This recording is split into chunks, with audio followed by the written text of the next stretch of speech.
नमस्कार, आप देख रहे हैं न्यूज 11 भारत स्पेशल। मैं हूं अभिषेक सिन्हा आपके साथ। आज चर्चा करेंगे झारखंड कैबिनेट से पारित प्रस्ताव पर। प्रस्ताव जिसने सियासी भूचाल तो मचा ही दिया है, सियासी हलचल तो आ ही गई है, लेकिन इसके कानूनी पहलुओं पर आज चर्चा करेंगे। आज जानेंगे कि जिस ईडी की शक्तियों को, जिस ईडी के सम्मन को लेकर हाई कोर्ट और सुप्रीम कोर्ट के दरवाजे तक खटखटाए जा चुके हैं, वहां भी दस्तक दी जा चुकी है और वहां से भी ईडी की शक्तियों को अक्षुण्ण रखा गया है। उस ईडी की शक्तियों को कहीं ना कहीं एक चैलेंज की तरह देखा जा रहा है। जो झारखंड कैबिनेट से जो प्रस्ताव पारित हुआ है, विपक्ष भाजपा का आरोप है कि वो ईडी की शक्तियों को चुनौती है। प्रस्ताव है कि राज्य के कोई भी पदाधिकारी या कर्मचारी किसी भी केंद्रीय जांच एजेंसी, यहां सिर्फ ईडी की बात नहीं है, राज्य सरकार के अलावा किसी भी जांच एजेंसी के समक्ष अगर कोई सम्मन या नोटिस पर उपस्थित होना है तो उसके लिए पहले अपने विभागीय प्रधान को सूचना देंगे। उनके विभागीय प्रधान मंत्रिमंडल सचिवालय को, मंत्रिमंडल निगरानी को सूचना देगा। मंत्रिमंडल निगरानी इसका विधिक परामर्श प्राप्त करेगा और उसके बाद उस अधिकारी पदाधिकारी को बताया जाएगा कि आप फलाना पे जगह पे जाकर उपस्थित होइए, जांच एजेंसी के सामने उपस्थित होइए। ईडी के साथ यह सवाल इसलिए बन जाता है क्योंकि ईडी जो सम्मन करती है वो गवाह और आरोपी दोनों के लिए एक होता है। उस सम्मन में कोई फेरबदल नहीं होता, सवाल पहले से क्लियर नहीं होते, ईसीआईआर की कॉपी भी नहीं दी जाती, कहीं कोई धाराओं का उल्लेख नहीं होता। ऐसे में विधिक विभाग से आखिर क्या परामर्श मांगेगा, मंत्रिमंडल निगरानी से क्या परामर्श मांगेगी विभागीय प्रधान, और विभागीय प्रधान से क्या परामर्श मांगेंगे जिनको सम्मन किया गया है। वो मामला उलझ सा गया, इसीलिए हमने आज ये विशेष रखा है। हम आज चर्चा करेंगे हाईकोर्ट के अधिवक्ताओं के साथ, पूर्व एडवोकेट जनरल के साथ, और दिल्ली में हमारी सहयोगी भावना रहेंगी, मुरारी त्रिपाठी वरिष्ठ अधिवक्ता हैं, उनके साथ। लेकिन चर्चा से पहले आपको पूरी रिपोर्ट दिखाते हैं। पहले इस रिपोर्ट को देखिए, इस रिपोर्ट को समझ लीजिए, उसके बाद रुख करेंगे अपने अधिवक्ताओं का। ईडी के समन पर पेश नहीं हुए साहिबगंज डीसी रामनिवास। कैबिनेट सचिव ने ईडी से मांगी समन के बारे में जानकारी। अवैध खनन मामले में पूछताछ के लिए साहिबगंज के डीसी रामनिवास यादव ईडी के सामने पेश नहीं हुए। 3 जनवरी को छापेमारी के बाद ईडी ने समन जारी कर रामनिवास यादव को पूछताछ के लिए बुलाया था। सूत्रों की माने तो कैबिनेट सचिव ने ईडी को लिखा पत्र, समन के बारे में मांगी जानकारी। साहिबगंज डीसी और सीएम के प्रेस सलाहकार अभिषेक प्रसाद पिंटू के समन पर मांगी जानकारी। कैबिनेट सचिव ने कहा, एफआईआर के बारे में अस्पष्टता है। हालांकि कानून के जानकारों की माने तो कानून का सामना करना पड़ेगा, नहीं तो ईडी कार्रवाई करेगी। इसके घर में गोली बारूद जो है अनऑथराइज्ड रूप से पाया जाए, क्या वो सही है? क्या वो सही है? नहीं। अनऑथराइज अगर आम पब्लिक रखता है तो उसको तुरंत जेल हो जाता है। ये अवैध हथियार रखा है, जो बड़ा अफसर है तो अधिकारी है तो उसको छोड़ दिया जाएगा। वो नहीं आया आज, नहीं आया तो ईडी है ना, अपना काम करेगा। अगर मान लिए कि जिसको पकड़ के ले गया वो एक्स है, और इंक्वायरी में वाई का भी नाम दे दिया, जेड का भी नाम दे दिया, तो रेड उसके यहाँ नहीं था। अब उसको आप बुला रहे हैं, और अगर ये गवर्नमेंट एम्प्लॉई है तब अपने जो अपॉइंटिंग अथॉरिटी से वो परमिशन लेके जाएगा, हेड से परमिशन लेके जाएगा, वो ठीक है। और यदि एक्स के यहाँ कुछ मिला, हाँ, तब तो बुला सकता है उसको। तो ले ही गया, उसको पकड़ के भी ले जा सकता है। ईडी ने 3 जनवरी को सीएम के प्रेस सलाहकार अभिषेक प्रसाद पिंटू और साहिबगंज डीसी रामनिवास यादव समेत 4 लोगों के 12 ठिकानों पर छापेमारी की थी, जिसके बाद ईडी ने प्रेस रिलीज कर छापेमारी के कारण के साथ छापेमारी में क्या कुछ मिला इसके बारे में जानकारी दी थी। साहिबगंज में अवैध खनन मामले में मनी लॉन्ड्रिंग के तहत ईडी ने छापेमारी की थी। साहिबगंज के एसटीएससी थाने में दर्ज एफआईआर के आधार पर ईडी कार्रवाई कर रही है। ईडी ने कहा, जांच में करीब 1250 करोड़ के अवैध खनन का खुलासा हुआ। छापेमारी में साहिबगंज डीसी के आवास पर 7.25 लाख कैश और 21 कारतूस मिले थे, जिसके बाद हेमंत कैबिनेट ने राज्य के बाहर की जांच एजेंसियों के सामने पेश होने के लिए एसओपी पर मुहर लगाई।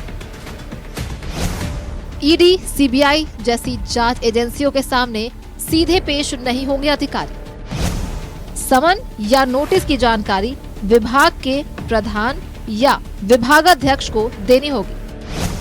विभागाध्यक्ष मंत्रिमंडल सचिवालय एवं निगरानी विभाग को जानकारी देंगे। मंत्रिमंडल सचिवालय एवं निगरानी विभाग कानूनी सलाह लेगा। कानूनी सलाह के मुताबिक अधिकारी जांच एजेंसी को सहयोग करेंगे। लेकिन कैबिनेट के फैसले पर पूर्व महाधिवक्ता अजीत कुमार ने सवाल उठाए हैं। उन्होंने कहा कि ड्यूटी से संबंधित पूछताछ के लिए जांच एजेंसियों के सामने पेश होने से पहले अपने विभाग को जानकारी देने का प्रावधान कानून में पहले से है। लेकिन अगर किसी पर करप्शन या गैर कानूनी काम करने के आरोप है तो वो ये नहीं कह सकता है कि वो जांच एजेंसी को सहयोग नहीं करेगा। किसी अधिकारी को उसके कार्य के क्रम में या ड्यूटी के क्रम में गोली बारूद रखना, भ्रष्टाचार करना, ये सब परमिसिबल नहीं है। ये ऑफिशियल ड्यूटी नहीं हो सकती। यदि कोई अधिकारी भ्रष्टाचार में लिप्त है और वो या उसके कार्यालय से, उसके आवास से अवैध धन जो है वो रिकवर होता है, मनी लॉन्ड्रिंग का मामला प्राप्त होता है, सूचना में आती है बातें, तो ये सब सरासर कानून के जद में, कानून के दायरे में जाने वाली चीजें हैं। और ईडी को या सीबीआई को या किसी भी जांच एजेंसी को अपने स्तर पे समन इशू करने का फ्रीडम है, अधिकार है। तो केंद्रीय कानून में जो प्रावधान बनाए गए हैं उसको कंट्रोल नहीं कर सकती है राज्य सरकार या इसकी कैबिनेट। तो मैं समझता हूं कि कैबिनेट का ये जो निर्णय है ये एक विचित्र प्रकार का निर्णय है। अपने अधिकारियों को सिर्फ छलावा दिखाने के लिए, उदंड बनाने के लिए इन्होंने ऐसा निर्णय लिया है ताकि सम्मन अगर निर्गत हो ईडी के द्वारा तो इस मामले में विलंब की नीति ये अपना सके और इनके अधिकारी न जाएं। वास्तव में इससे कोई खास प्रभाव पड़ने वाला नहीं है। अधिकारी यदि समन किए जाएंगे तो उनका दायित्व है वो एजेंसी के सामने जो है वो प्रस्तुत हो, साक्ष्य अपना रखें, और यदि नहीं रखेंगे तो कॉन्सिक्वेंस जो है वो सेंट्रल एक्ट्स में ही दी हुई है। कार्रवाई करने के लिए स्वतंत्र एजेंसियां बिल्कुल स्वतंत्र हैं। कोई भी हो कानून के सामने तो आना ही पड़ेगा। आज नहीं तो कल बहाना नहीं चल सकता है ना। कानून के समक्ष उनको आना ही पड़ेगा। कोई भी हो, कानून अपने हाथ में नहीं ले सकते। गलत काम का गलत नतीजा निकलता ही है। कानून अपना काम करता है, कैबिनेट अपना अलग काम करता है। हालांकि सीनियर वकील शिव नारायण सिंह का कहना है कि समन या नोटिस मामले में कोई भी सरकारी अधिकारी को अपने विभागाध्यक्ष की अनुमति से ही जांच एजेंसी के सामने जाना चाहिए। लेकिन पूर्व महाधिवक्ता अजीत कुमार ने कहा है कि करप्शन में शामिल होना कोई ऑफिशियल ड्यूटी नहीं है। जो गवर्नमेंट एम्प्लॉय है, चाहे किसी भी पद पर है, उसको सर्टेनली अपने विभाग से परमिशन लेके ही प्रोसीड करना चाहिए। मेरा ये अपना है। हाँ, तब तो कैबिनेट का फैसला सही है। कैबिनेट का फैसला वो दे चाहे नहीं दे, सर्विस कोड भी यही कहता है, आप under the discipline of your आप अपॉइंटी जो अपॉइंटमेंट करता है उसके जिम्मे आप है। इनके कैबिनेट का जो निर्णय है वो स्वतः ऐसा कुछ लिख रहा है कि ऑफिशियल ड्यूटी के क्रम में यदि कोई आरोप ऑफिशियल ड्यूटी के संबंध में लगते हैं तब ऐसा होगा। लेकिन अगर किसी अधिकारी के पास गांजा पकड़ा जाता है या ड्रग्स पकड़े जाते हैं, भ्रष्टाचार का पैसा पकड़ा जाता है, गोली पकड़ी जाती है, बारूद पकड़ा जाता है या अन्यथा भी वो भ्रष्टाचार में लिप्त पाए जाते हैं, तो भ्रष्टाचार कोई ऑफिशियल ड्यूटी नहीं हो सकती है। भ्रष्टाचार जो है वो ऑफिशियल ड्यूटी से अलग अधिकारी की व्यक्तिगत रिस्पॉन्सिबिलिटी बनती है और उसके लिए सजा का प्रावधान है। कानून विदों की माने तो कैबिनेट का ये फैसला जांच में बाधा डालने की कोशिश है। लेकिन केंद्रीय जांच एजेंसियां न सिर्फ छापेमारी के लिए स्वतंत्र है, बल्कि वो आरोपी को पूछताछ के लिए भी बुला सकता है। कैबिनेट ने अपने फैसले में कहा है कि अधिकारियों को ड्यूटी के दौरान पूछताछ के लिए नहीं बुलाया जा सकता, लेकिन मनी लॉन्ड्रिंग, करप्शन, अवैध हथियार रखना, ऑफिशियल ड्यूटी में नहीं आता है। न्यूज़ 11 भारत के लिए कैमरामैन मानस के साथ रांची से अजय लाल की रिपोर्ट। आपने देखी पूरी रिपोर्ट। कहीं ना कहीं कैबिनेट से जो ये प्रस्ताव पारित हुआ है उसने एक हंगामे का बीज तो बो ही दिया है। हम इस मामले को अलग अलग पहलू हम इस मामले की देख रहे थे, हम हर पहलू पर नजर डालना चाह रहे थे। हमने राजनीतिक पहलू भी देखे, हमने आम लोगों से भी बात की, लेकिन जो सबसे ज्यादा जरूरी है आखिर इस प्रस्ताव के कानूनी मायने क्या होंगे। सबसे पहले स्वागत करते हैं अपने अतिथियों का। हमारे साथ जुड़े हैं हाईकोर्ट के अधिवक्ता सोनल तिवारी जी। सोनल जी, स्वागत है आपका। हमारे साथ दिल्ली से जुड़ रहे हैं वरिष्ठ अधिवक्ता मुरारी तिवारी साहब। मुरारी जी, स्वागत करते हैं आपका। सबसे पहले रुख करते हैं मुरारी तिवारी साहब का। मुरारी जी, ईडी की शक्तियों को लेकर लगातार देश भर में कई तरह के मामले उठ रहे हैं, कई तरह के कयास लग रहे हैं, कई तरह के आरोप लग रहे हैं। भाजपा पर आरोप लगता रहा है कि जिन राज्यों में भाजपा की सरकार नहीं है वहां ईडी को प्रवेश कराया जाता है। इसको लेकर चुनौतियां दी गई हैं, न्यायालय में, हाईकोर्ट में भी दिया गया, सुप्रीम कोर्ट में भी दी गई। लेकिन झारखंड इस मामले में थोड़ा अव्वल निकला। झारखंड ने कैबिनेट से प्रस्ताव पारित कर दिया है कि झारखंड सरकार के कोई भी अधिकारी हो या कर्मचारी हो, उनको किसी भी जांच एजेंसी, राज्य सरकार को छोड़कर किसी भी जांच एजेंसी के समक्ष पेशी से पहले या किसी भी तरह के दस्तावेज उपलब्ध कराने से पहले अपने विभागीय प्रमुख को जानकारी देनी है। विभागीय प्रमुख मंत्रिमंडल निगरानी को जानकारी देगा, मंत्रिमंडल निगरानी उसकी विधिक परामर्श प्राप्त करेगा, उसके बाद ही पेशी हो सकती है। अब यहां मामला फंसता नजर आ रहा है क्योंकि केंद्रीय जांच एजेंसियां रेड के पहले या ईडी की बात करें तो सम्मन में भी आरोपी और गवाह दोनों को एक ही सम्मन भेजती है। उसमें ना तो कारण लिखा होता है, ना ही सवाल लिखे होते हैं, ना ही केस का जिक्र होता है। ऐसे में यह प्रस्ताव जांच के रास्ते में रोड़े अटकाएगा या जांच को आसान बनाएगा? अधिकारी जो गुनहगार हैं उनको बचाने का रास्ता दिख रहा है।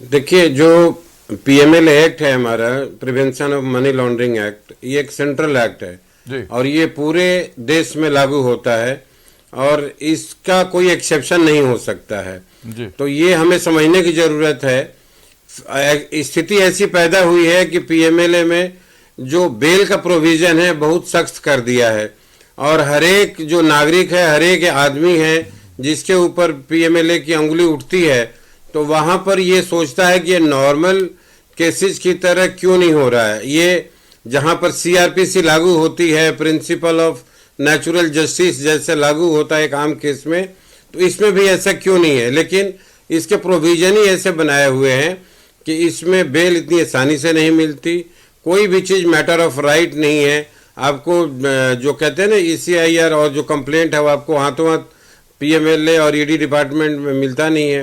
तो इन वजहों से मन में पीड़ा होती है और हर एक असेंबली, हर एक गवर्नमेंट, हर एक स्टेट गवर्नमेंट कोशिश कर रही है। लेकिन जो अभी आपने जिस कैबिनेट का जो रिजोल्यूशन का जिक्र किया, ये तो एक नॉर्मल लॉ है और मुझे लगता है कि एज ए लॉ स्टूडेंट मैं करीब इस चीज़ को 35 साल से जानता हूँ कि कभी भी किसी भी सरकारी दफ्तर में किसी भी गवर्नमेंट ऑफिशियल के ऊपर अगर कोई भी क्रिमिनल केस का एलिगेशन लगता है तो उसकी पहली ड्यूटी उसको अपने विभाग में अपने सीनियर ऑफिसर को उसकी सूचना देना जरूरी होता है।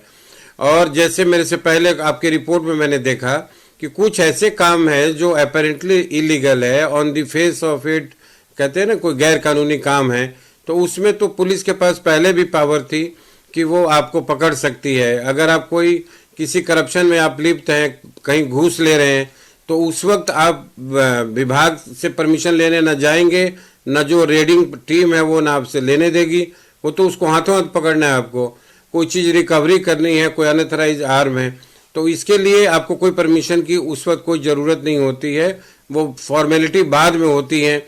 लेकिन ये समझने की आवश्यकता है हमें कि जो ईडी है, ईडी ने जहां भी हाथ डाल दिया तो उसका एक स्वतंत्र अधिकार है और उसमें बेल के प्रोविज़न बहुत सख्त है। तो इसका तो तोड़ अभी तक निकलेगा नहीं जब तक सेंट्रल गवर्नमेंट इसको अमेंडमेंट नहीं करेगी या हमारे सुप्रीम कोर्ट से कोई ऐसा जजमेंट पास नहीं होगा जिसकी वजह से इसके बेल में रिलैक्सेशन हो और जल्दी से जमानत लेने का कोई प्रावधान बने। इसमें तो सबसे पहले हमें ये दिखाना पड़ता है कि मैं निर्दोष हूँ और आपको बेल क्यों दिया जाए। तो उसको जो बेल देने का जो एक ट्विन कंडीशन है उसके अंदर, वो हर एक आदमी फुलफिल नहीं कर पाता है। तो इसी वजह से आज ये रह करके कई चाहूंगा हमारे साथ पूर्व महाधिवक्ता अजीत कुमार साहब जुड़ गए हैं। अजीत जी, स्वागत करते हैं आपका। हमारे साथ हाईकोर्ट के अधिवक्ता शैलेश कुमार साहब भी जुड़ गए हैं, आपका भी स्वागत करते हैं शैलेश जी। एक बार फिर तिवारी साहब के पास चलते हैं। तिवारी साहब, अरेस्टिंग की बात की आती है, अरेस्टिंग की तो अरेस्टिंग के पहलू हम समझते हैं, बेल के प्रावधान भी समझते हैं, लेकिन यहां पर झारखंड सरकार ने जो प्रस्ताव, झारखंड कैबिनेट ने जो प्रस्ताव पारित किया है, सम्मन, ईडी सम्मन करता है। अभी तक सम्मन पर, चूंकि सम्मन और नोटिस का जिक्र है प्रस्ताव में, और सम्मन और नोटिस अभी तक केवल ईडी ही कर रहा है झारखंड में, तो अगर सम्मन होता है तो सम्मन पर पेशी के लिए भी पहले विधिक परामर्श लेने की बात कही जा रही है। प्रस्ताव पारित हो गया है। आज कैबिनेट सेक्रेटरी ने ईडी को पत्र लिख दिया है। कल आज एक पूछताछ होनी थी, साहेबगंज जिला के डीसी है यहां, जिनको आपके यहां डीएम बोलते हैं, यहां डीसी है रामनिवास यादव, उनको सम्मन किया गया था। आज उनसे पूछताछ होनी थी। उनके घर से 9mm प्रोविटेड हथियार माना जाता है, 9mm की 19 गोलियां मिली थी, .45 बोर की गोलियां मिली थी, .38 के खाली खोखे मिले थे। उनको भी सम्मन किया गया, गिरफ्तारी नहीं हुई है, जबकि गोलियों का हिसाब किताब देने में डीसी साहब फेल कर चुके हैं, गोलियों का कोई हिसाब किताब नहीं दे पाए, लेकिन उनको भी सम्मन किया गया। और आज कैबिनेट सेक्रेटरी ने ईडी को पत्र लिखा है और ईडी से कहा है कि आपने जो सम्मन किया है अधिकारियों को, और मुख्यमंत्री के प्रेस सलाहकार को 16 तारीख का सम्मन है, 16 जनवरी का, अभिषेक प्रसाद और पिंटू को, इन पर जो प्राथमिकी दर्ज हुई है, जो धाराएं हैं, वो स्पष्ट नहीं है। तो ऐसे में आज डीसी साहब जो है वो ईडी के समक्ष उपस्थित नहीं हो पाए हैं। ये इसके कानूनी पहलू क्या हो सकते हैं तिवारी साहब?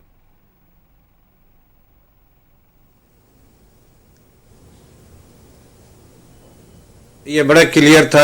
आपको बता दूं कि सरकारी जो भी मुलाजिम होते थे उनको पहले अपने सीनियर ऑफिसर से परमिशन क्या, उनको सूचना देनी पड़ती थी कि मेरे ऊपर ये एफआईआर है और ये क्रिमिनल एलिगेशन हैं।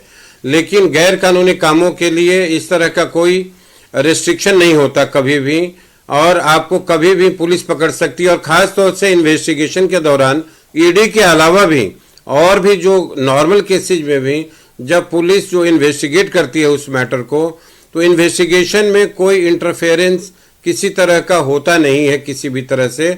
और ये तो आज की डेट में एक चल रहा है ऐसा सिचुएशन। अदरवाइज अगर ये जब भी चाहेगी इन्वेस्टिगेटिंग ऑफिसर वो अरेस्ट कर सकता है, पुलिस बल का यूज कर सकता है, और नहीं तो वो कोर्ट से उस आदमी को प्रोक्लेम्ड ऑफेंडर डिक्लेयर करा सकता है।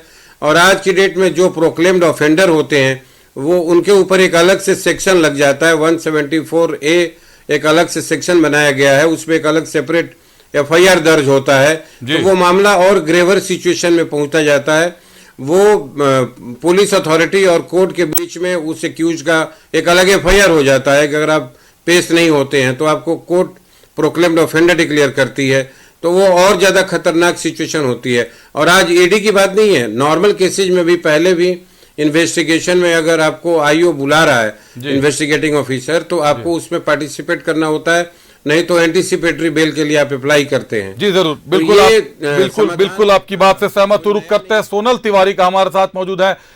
सोनल, मुरारी जी बता रहे हैं कि अगर सम्मन पर आप पेश नहीं होते हैं तो 174A की धाराओं के तहत आप पर कार्रवाई हो सकती है, और प्रस्ताव जो पारित हुआ है कैबिनेट से वो कह रहा है कि आप तब तक पेश नहीं हो सकते हैं जब तक विधिक विभाग से परामर्श नहीं मिल जाए। इसमें कानूनी पहलू क्या आएंगे, क्या कानूनी अड़चनें आ सकती हैं? जी, सबको नमस्कार। बेसिकली इसमें जो पॉइंट कन्फ्लिक्ट है वो ये है कि जो एसओपी रिलीज किया गया है झारखंड सरकार के द्वारा, वो क्या संवैधानिक है या क्या वो रूल ऑफ लॉ अपहोल्ड करता है कि नहीं। आई थिंक सबसे महत्वपूर्ण इस बात पे चर्चा होनी चाहिए। जैसा कि अगर थोड़ा सा हम इससे पिछला अगर 10-20 साल के पहले जाएं और समझे कि अगर जो सीबीआई का अगर आप जो कानून है, जो दिल्ली पुलिस एस्टैब्लिशमेंट एक्ट है 2006 का, उसमें सेक्शन 6 में क्लियरली उन्होंने लिखा था कि राज्य सरकार की परमिशन चाहिए। ये एक बात उन्होंने मेंशन किया हुआ है। उसके अलावा ईडी जो भी कानून के तहत ऑफेंस लेता है, जैसे कि पीएमएलए हो गया, फेरा हो गया, फेमा हो गया, अगर आप पीएमएलए, फेमा, फेरा किसी भी कानून को चेक करेंगे तो उसमें जो पावर ऑफ गवर्नमेंट है टू मेक रूल्स, वो राज्य सरकार को कहीं पे नहीं दिया हुआ है। ये बहुत क्लियर है। जैसे आप सेक्शन 73 पीएमएलए का अगर आप चेक करेंगे तो आप देखेंगे कि पावर टू फ्रेम रूल्स के बारे में मेंशन किया हुआ है, जिसमें राज्य सरकार को पावर्स बनाने का कोई भी प्रावधान नहीं है। तो ये एक थोड़ा मामला फंसता है जहां पे, जो हमें कानूनी तरीके से समझ में आ रहा है। इसके अलावा अगर आप एसओपी को बहुत क्लियरली पढ़ेंगे तो ये जांच एजेंसियों के बारे में बोलता है। तो उन्होंने जो क्लासिफिकेशन भी किया है वो भी अगर आप देखेंगे तो एक तरीके से आपको लगेगा कि वो संवैधानिक है, क्योंकि वो कहीं पे ये नहीं बोल रहे हैं कि ईडी के तहत होना चाहिए, सीबीआई के तहत होना चाहिए या किसी और कोई गैर एजेंसी के खिलाफ होना चाहिए। तो उसका जो क्लासिफिकेशन का मेथड है वो भी एक तरीके से समझ में आ रहा है। और क्लासिफिकेशन के अलावा अगर आप ऑब्जेक्ट पढ़ेंगे जो एसओपी में मेंशन किया हुआ है, उन्होंने एसओपी में क्लियरली लिखा है कि जांच एजेंसियों को अपेक्षित सहयोग करने तथा संबंधित दस्तावेज, अभिलेखों एवं तथ्यों को सही रूप से जांच एजेंसियों के समक्ष प्रस्तुत करने की बात कही गई है। तो एक तरीके से अगर जैसे जब भी कोई कानून बनता है इस देश में, तो अगर हम उन्हें चैलेंज करने जाते हैं, मान लीजिए कि ये एसओपी जो बना है, ये रूल जो कैबिनेट के द्वारा पास हुआ है, आप जब इसको कोर्ट में लेके जाएंगे, ईडी कोर्ट में लेके जाएगी, बोलेगी कि हम इसको क्लासिफिकेशन या आर्टिकल 14 के नाम पे चैलेंज करना चाहते हैं और क्लासिफिकेशन मेथड पे जाना चाहते हैं, तो मेरे ख्याल से वहाँ पे थोड़ा सा बात सरकार की तरफ से बहुत स्ट्रांगली रखा जा रहा है। इसके अलावा इसमें और भी बातें हैं जो जैसे और जो एसओपी में कुछ मेंशन, मेरे ख्याल से जो क्लैरिटी है कि इन्होंने ये भी कहीं नहीं कहा है कि अगर आप नहीं जाते हैं, मान लीजिए कि आपको एक अधिकारी के पास, पदाधिकारी के पास प्रस्तुत होना था, आपको बताना है, जैसे कि साहिबगंज डीसी के पास अगर मान लीजिए कि समन आया या नोटिस आया, उसको अब एक अधिकारी को बताना है, झारखंड सरकार के अधिकारी को या प्राधिकारी को। उस प्राधिकारी को उस डीसी ने नहीं बताया, उस स्थिति में क्या किया जाएगा वो कहीं कैबिनेट के प्रपोजल में नहीं लिखा हुआ है। अगर आप कैबिनेट ने जो पास किया है, अगर आप उसको चेक करेंगे, उतना ही नहीं, टाइम फ्रेम में भी नहीं रखा गया है। एक निश्चित टाइम फ्रेम देना चाहिए था कि अगर सम्मन का डेट है तो टाइम फ्रेम में तो बांधना सबसे ज्यादा जरूरी था। बहरहाल वक्त तक छोटे से ब्रेक का, ब्रेक के बाद लौटते हैं तो जुड़ते हैं शैलेश से, अधिवक्ता शैलेश जी से जुड़ेंगे। शैलेश जी से जानेंगे कि और इसमें क्या कानूनी अड़चने हैं, क्या कानूनी पहलू और भी हो सकते। चर्चा कर रहे थे सम्मन पर, सम्मन के क्या कानूनी पहलू हो सकते हैं। हमारे साथ जुड़े हुए हैं अधिवक्ता शैलेश जी। शैलेश कुमार साहब, आपसे यह जानना चाहेंगे शैलेश कुमार साहब, सम्मन को लेकर आज साहिबगंज डीसी को सम्मन किया गया था, उनके घर से गोलियां मिली थी 9mm की, जो प्रोहिबिटेड हथियार माना जाता है, और उनका हिसाब डीसी साहब नहीं दे पाए थे, उनको सम्मन किया गया, कार्रवाई नहीं की गई, जबकि आम आदमी की गिरफ्तारी हो सकती थी इस मामले में। कारण क्या है सम्मन के पीछे?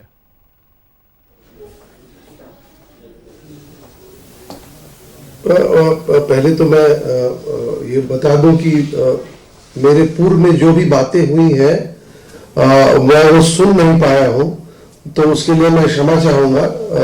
हमारे पैनल में जो भी बैठे हैं सबको मैं प्रणाम करता हूं।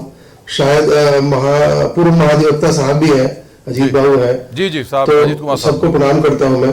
देखिए ये हाँ, तो ये जो समन का जो पहलू है, ये बड़ा ही इंटरेस्टिंग है। ये इस पे देखिए, ये प्रक्रिया होनी ही चाहिए। मैं इसको दूसरे रूप में ले जाता हूँ। ठीक है, बहुत लोग को डायरेक्ट अरेस्ट कर लेते हैं, चूंकि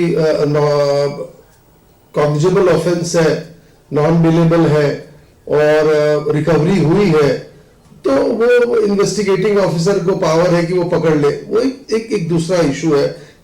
बट समन का जहां तक सवाल है,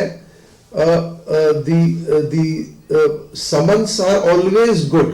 सी, उससे क्या होता है कि आप कोई हेस्ट में काम नहीं करते हैं, आप अगले को एक मौका देते हैं कि भाई ठीक है, आपके पास से ये चीज मिली है, आप उच्च पदाधिकारी हैं, आप इनको एक्सप्लेन कीजिए।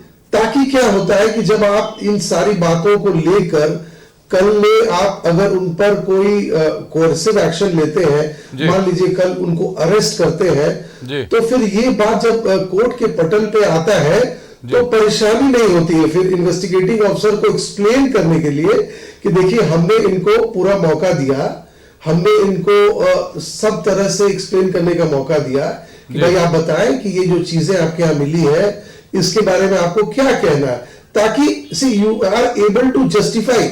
सी it's not so easy. See arresting आज के डेट में जो नया ट्रेंड आ रहा है उसमें अरेस्टिंग के ऊपर कोर्ट्स जो है थोड़ा जेलसली गार्ड कर रहे हैं, लिबर्टी को प्रोटेक्ट करने की कोशिश कर रहे हैं, क्योंकि देखिए इसका मिसयूज भी बहुत है। जी बिल्कुल, इसके मिसयूज पर भी चर्चा करेंगे। एक बार पूर्व महाधिवक्ता अजीत कुमार साहब को सुन लेते हैं। अजीत कुमार साहब ने झारखंड सरकार को बहुत करीब से देखा है, बदलती सरकारों को भी देखा है, इस प्रस्ताव को, इस विधेयक को भी अच्छी तरह, इस प्रस्ताव के पारित होने को भी समझ रहे हैं। अजीत कुमार साहब, ये जो प्रस्ताव पारित हुआ है, ये सीधे सीधे झारखंड सरकार के अधिकारियों और कर्मचारियों के लिए ये एक निर्देश जारी कर दिया गया है, ये जो एसओपी बनाया गया है। अब ये अधिकारी कर्मचारी इस दबाव में फंसे हुए हैं कि एक तरफ ईडी का सम्मन आता है, दूसरी तरफ सरकार कहती है कि पूछ के जाइए, विधिक विभाग का परामर्श लेकर जाइए, नहीं जाते हैं तो 174A के तहत कार्रवाई हो सकती है। आखिर ये अधिकारी कर्मचारी अब करें तो क्या करें साहब? देखिए अभिषेक, जो परिस्थितियां इस राज्य में हैं जी, और वर्तमान में जो राज्य सरकार ने रेजोल्यूशंस पास किया है, इसको मैं अलग तरीके से देखता हूं। जी, पूर्व में भी माननीय मुख्यमंत्री जी को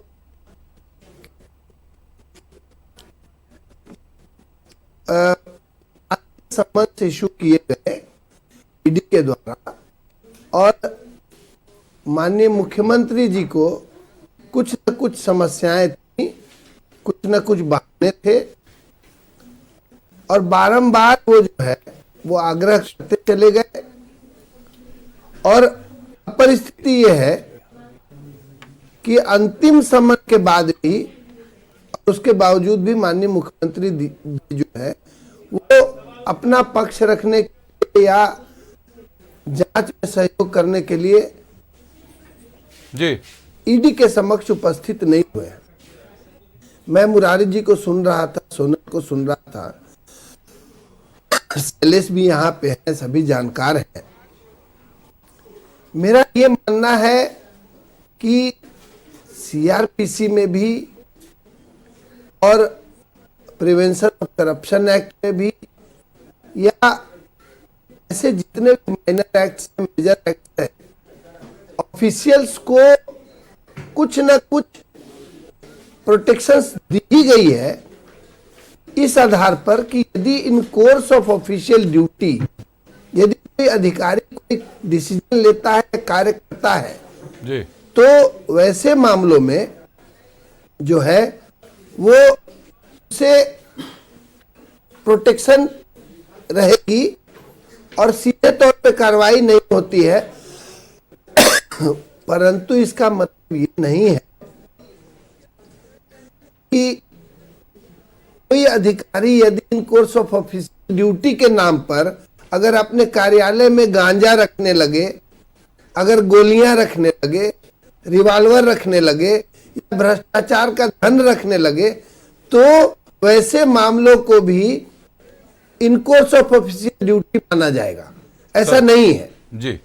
तो वर्तमान में इस रेजोल्यूशन का मतलब, जिसमें यह स्पष्ट किया गया है कि यदि ऐसे अधिकारी जिन्हें एजेंसियां समन करती है और वो इन कोर्स ऑफ ऑफिशियल ड्यूटी है, तो वे विभाग को सूचना देंगे और कानूनी मंतव्य लेंगे जी। अब यदि इस संकल्प के नाम पर अधिकारी जो है ईडी के सम्मन को इग्नोर करते हैं और उसकी अवमानना करते हैं, तो ये बड़ा गंभीर विषय है जी। वही समझना स्पष्ट मैं ये कहना चाहूंगा कि वास्तव में ऑफिशियल ड्यूटी के कोर्स में कोई डिसीजन हो सकता है, भ्रष्टाचार नहीं हो सकता जी। इन कोर्स ऑफ ऑफिशियल ड्यूटी कोई गांजा नहीं रख सकता अपने कार्यालय में, या गोलियां नहीं रख सकता। तो यहां मैं देख रहा हूं कि राज्य सरकार ने एक संकल्प जारी करके कंफ्यूजन की स्थिति पैदा की है और जांच एजेंसियों को उनकी जांच में बाधा पहुंचाने का काम किया है। अजीत सर, एक आपसे स्पष्ट जवाब चाहूंगा कि ये गुनाहगारों को, अधिकारी कर्मचारी जो हम देख रहे हैं, साहिबगंज के एसपी नौशाद आलम पर गंभीर आरोप है, गवाह को मोनेटाइज करने के गंभीर आरोप है, गवाह को मैनेज करने के आरोप है, वो भी सम्मन पर नहीं आ रहे हैं। उत्पाद विभाग के सहायक आयुक्त हैं गजेंद्र सिंह साहब, उनको सम्मन गया, वो भी सम्मन पर नहीं आए। सीएम हेमंत सोरेन को 7 बार सम्मन हो चुका है, सीएम साहब भी सम्मन पर नहीं आए। अब जब साहिबगंज डीसी को सम्मन हुआ है, और वो भी तब जबकि 19 गोलियां मिली है 9mm की, और डीसी के सम्मन के ठीक एक दिन पहले यह प्रस्ताव कैबिनेट से पारित होकर आता है, तो यह बचाने की कवायद है या फंसाने की कवायद है? जो गवर्नमेंट में बैठे हुए लोग हैं जी सुन रहे हैं सर, बताएं आप। चर्चा आधी रह गई थी। ब्रेक पर जाने से पहले हम पूर्व महाधिवक्ता अजीत कुमार साहब से पूछ रहे थे। अजीत कुमार साहब, ये जो एसओपी जारी हुआ है, आज साहिबगंज डीसी को सम्मन था, उनको उपस्थित होना था, प्रस्तुत होना था ईडी के समक्ष, और कल एसओपी जारी हो गया है कि कोई भी अधिकारी तभी प्रस्तुत हो सकता है जब उसको विधिक परामर्श मिल जाए, जबकि उनके आवास से 9mm की 19 गोलियां बरामद हुई हैं। ये फंसाने की कवायद है या बचाने की कवायद है? देखिए अभिषेक, मैं स्पष्ट करना चाहूंगा कि जो राज्य में स्थिति इस सरकार ने पैदा की है वो बिल्कुल अराजकता जैसी स्थिति है, एक संवैधानिक संकट पैदा करने की स्थिति है। मैं कहूंगा जी, स्पष्ट है कि ऐसे आरोप या ऐसे जांच जो अधिकारियों के कार्य से संबंधित नहीं है, उनके ऑफिशियल ड्यूटी से संबंधित नहीं है जी, तो ऐसे मामलों में जब डिप्टी कमिश्नर इनका उसके कार्यालय से गोलियां मिलती है अवैध जी, या भ्रष्टाचार मिलता है जी, तो जाहिर है कि ये ऑफिशियल ड्यूटी में कोई ऑफिसर जो है वो भ्रष्टाचार का पैसा अपने कार्यालय में जमा नहीं करेगा या गोलियां नहीं रखेगा। तो इस मामले को अलग अलग से रखना चाहिए। और ऐसे मामलों में अब जैसे देखिए, फॉर एग्जांपल मैं बताता हूं कि कोई अधिकारी जो है वो अपने कार्यालय में या अपने आवास पर अपने घर में काम करने वाले किसी व्यक्ति की हत्या कर देता है जी, अटेम्प्ट टू मर्डर का केस उसके ऊपर होता है जी, तो क्या ये सरकार ये मानेगी कि ये during course of official duty है?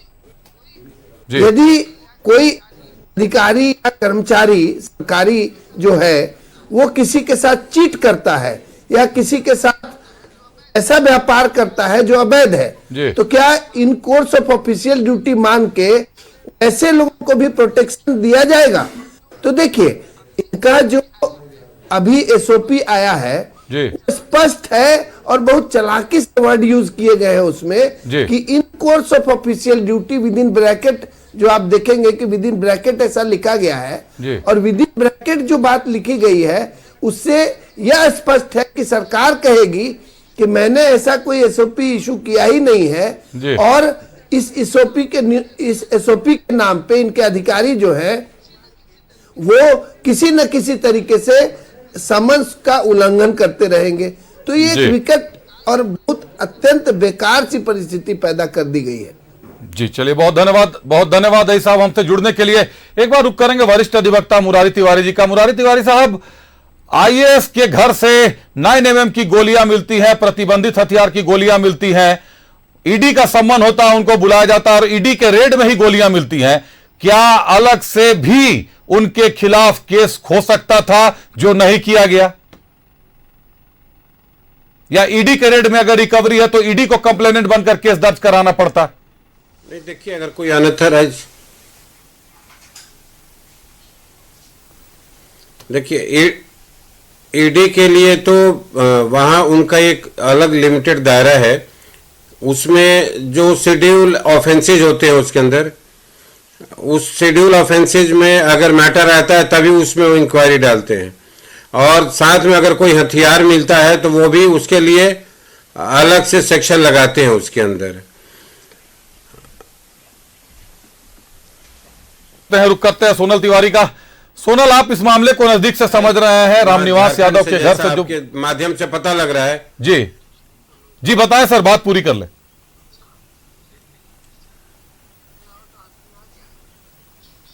हाँ, तो वो कोई नया चीज आता है, और सरकार भी जो जिस तरीके से डिफेंस में उतरती है, कहीं ना कहीं ये प्रस्ताव जो पारित किया गया है, ये प्रस्ताव कहीं ना कहीं ईडी की जांच को लेकर ही पारित किया गया और कहीं ना कहीं उसको रोकता हुआ महसूस होता है, ऐसा भाजपा का आरोप है।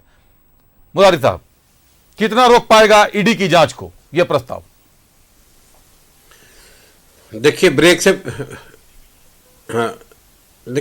से पहले आपने पंकज मिश्रा के केस का नाम लिया था। वो लकीली मैं उस मैटर में अपीयर हुआ पंकज मिश्रा के लिए और बड़े नज़दीक से उस मैटर को देखा मैं, और उसमें किसी भी शेड्यूल ऑफेंस में पंकज मिश्रा कहीं से कवर नहीं होता है। जो उसे रिकवरी भी दिखाई गई थी सब उसके अकाउंट में अकाउंटेबल अमाउंट था। लेकिन अफसोस की बात यह है अभी कि ईडी जब भी किसी केस में किसी को भी अरेस्ट कर लेती है तो उसमें जमानत के जो प्रावधान है बहुत ही कठोर है।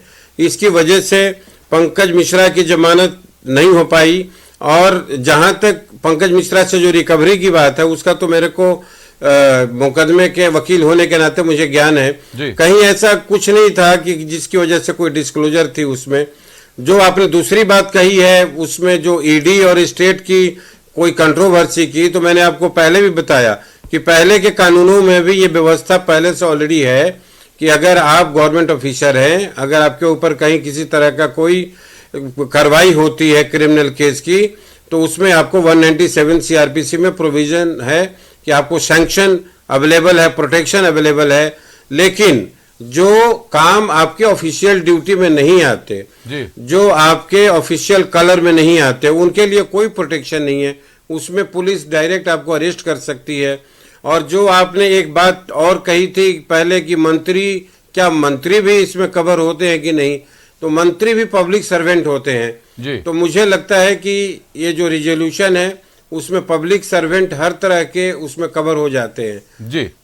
जी आपने सही कहा, लेकिन इसमें स्पष्ट भाषा का इस्तेमाल नहीं किया गया। इसको लेकर अभी हमारे साथ जुड़े हुए सोनल तिवारी, उन्होंने ये बात रखी थी कि मंत्री और नेता कवर होते हैं कि नहीं होते हैं। सोनल जी, आपसे ये जानना चाहेंगे, वर्तमान राजनीतिक जो समीकरण बन रहे हैं इसमें ईडी की जांच को प्रभावित कर पाना, इस प्रस्ताव के लिए कितना प्रस्ताव सक्षम है ईडी की जांच को प्रभावित कर पाने में?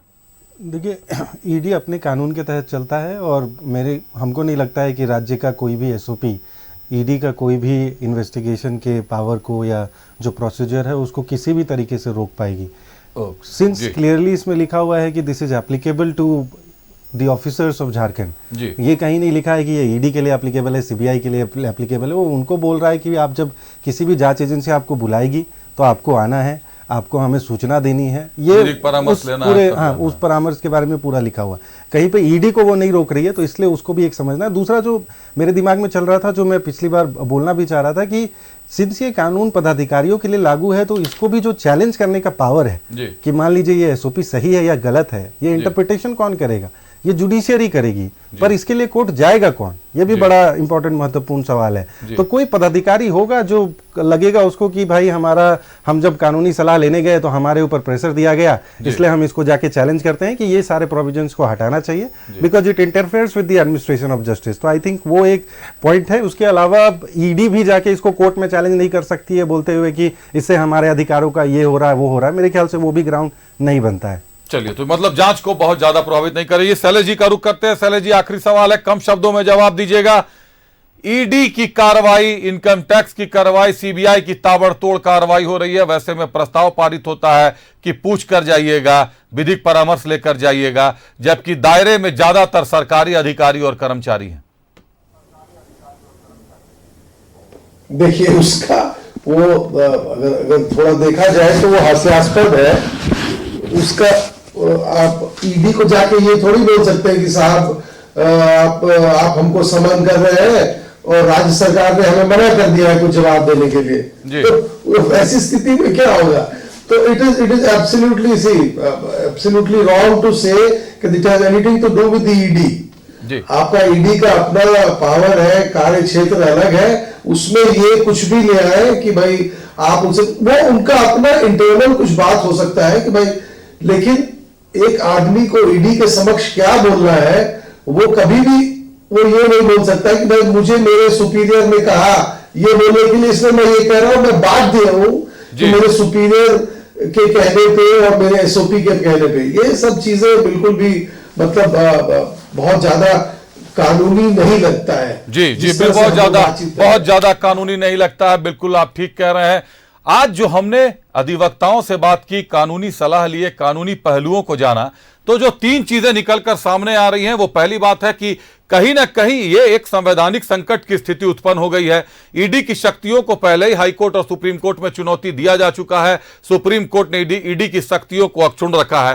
राज्य सरकार एक एसओपी लाती है, एसओपी में वो अपने अधिकारियों कर्मचारियों पर तो बंदिशें डालती हैं कि आप बिना पूछे नहीं जा सकते, बिना विधिक परामर्श के नहीं जा सकते, लेकिन ईडी अन्य जांच एजेंसियों के बारे में किसी तरह का कोई उसमें वक्तव्य नहीं लिखा है, जिससे यह साफ है कि अब अधिकारी और कर्मचारी सांसत में फंसे हुए हैं कि एक तरफ जांच एजेंसियों का सम्मान है तो दूसरी तरफ विधिक परामर्श का टाइम फ्रेम है। अगर उस समय निर्धारित के बीच, समय निर्धारण के भीतर नहीं मिलता है विधिक परामर्श और सम्मान पर उपस्थित नहीं होते हैं तो शायद अदालत में पेश होना मुश्किल हो जाएगा।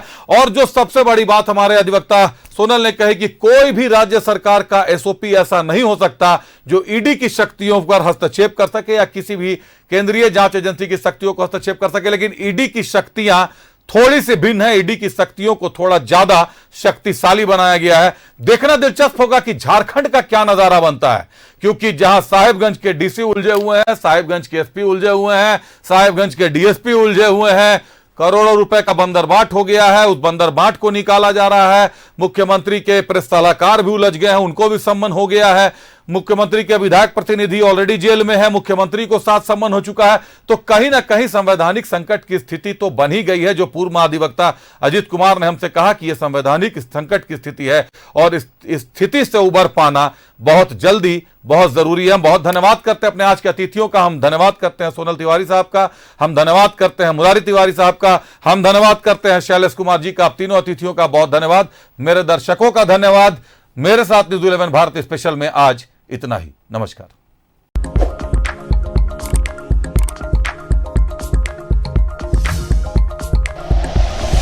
Like and share videos, subscribe करें हमारा चैनल और प्रेस करें बेल आइकॉन। न्यूज़ 11 भारत, सच है तो दिखेगा।